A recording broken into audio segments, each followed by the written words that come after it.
دیکھیں وہ دعا آپ کو یاد ہے عربی کی جو ذبح کی دعا ہے؟ میں پڑھ دیتا ہوں، یاد کر لیں تو بڑی اچھی بات ہے، نہ کریں تو اس کا ترجمہ ذہن میں رکھ لیں، ترجمہ رکھ لیں۔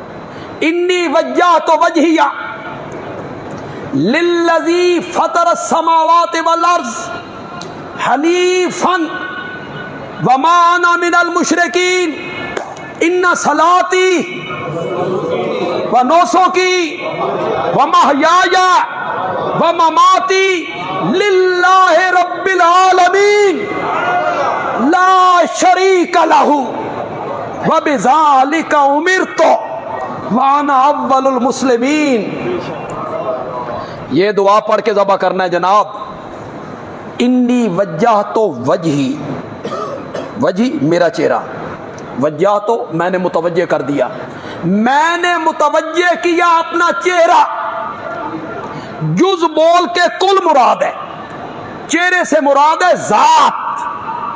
اب مانا کیا کریں گے؟ میں نے اپنی ذات کو متوجہ کر دیا، پورا جسم میں نے متوجہ کر دیا اس ہستی کے لیے جس نے زمین و آسمان کو پیدا کیا ہے۔ حنیفاً، یکسو ہو کے، حنیفاً بولو تو صحیح یار، کیا میں نے سب سے کٹ کے،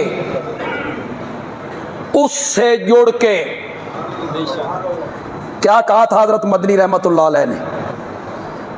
میرا خیال ہے پچھلے جمعے یا اس سے پچھلے جمعے میں نے سنایا، حضرت مدنی شیخ العرب والعجم حضرت مولانا حسین احمد مدنی رحمت اللہ،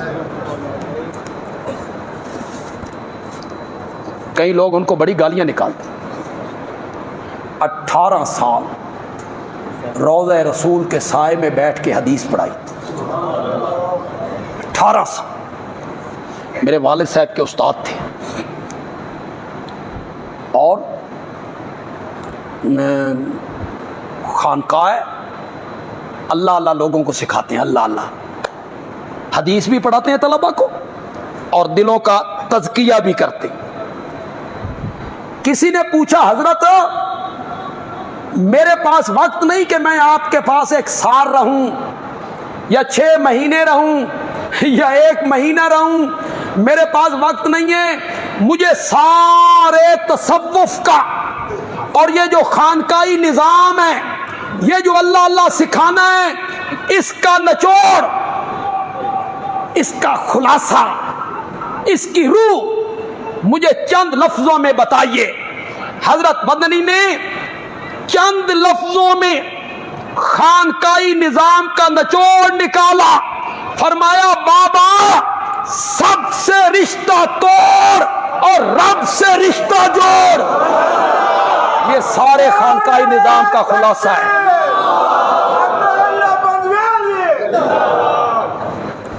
یہ آیت نعرہ مارن سی، لیکن اس نعرہ پہلے مار دیتا، بابا سب سے رشتہ توڑ،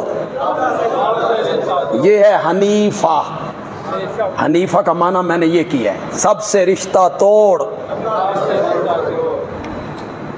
وما انا من المشرکین، مولا میں شرک کرنے والوں میں سے نہیں ہوں۔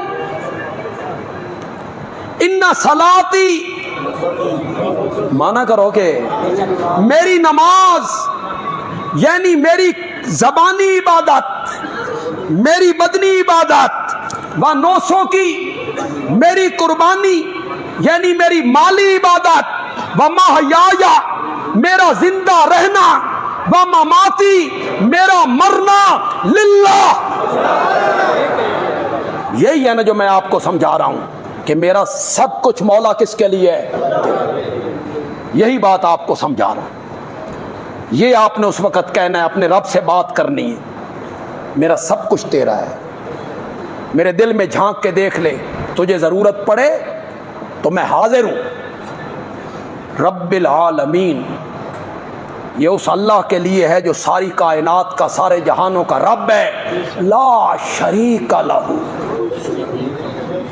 پہلے کیا کہا؟ ما انا من المشرکین، بار بار بتایا جا رہا ہے، پہلے ما انا من المشرکین، میں شرک کرنے والوں میں سے نہیں ہوں.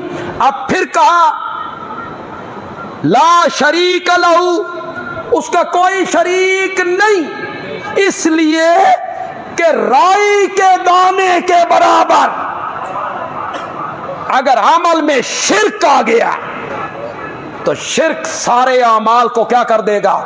برباد کر دے گا. حبطت اعمالہم فلا نقیم لہم یوم القیامت وزنا. شرک برباد کر دیتا ہے سارے اعمال کو. اعمال میں شرک نہیں ہونا چاہیے، عقیدے میں شرک نہیں ہونا چاہیے.